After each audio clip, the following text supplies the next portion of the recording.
Natural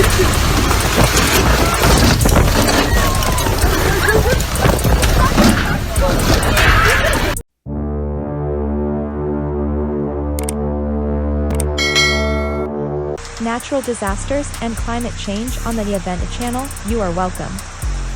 If you like this video, please leave a like, comment and subscribe, it helps me grow the channel, thank you.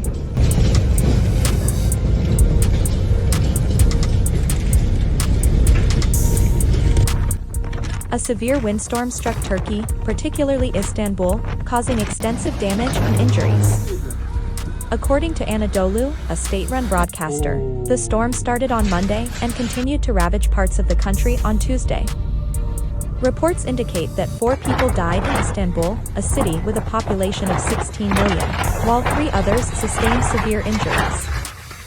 The wind, which reached speeds of up to 130 kilometers per hour, uprooted trees, destroyed rooftops, toppled mosque minarets, and obliterated an iconic clock tower. The Lodos winds, common in Turkey, are typically southwesterly, but the intensity of this windstorm and the destruction it caused were unusual. Over 30 planes were diverted on Monday, although most returned to Istanbul the following day. However, the wind continued to cause problems, impacting the safe and comfortable travel of guests, according to Turkish Airlines Senior Vice President of Media Relations Yahya Ustan. Consequently, 10 cities have halted school activities, and Istanbul has banned motorcycles.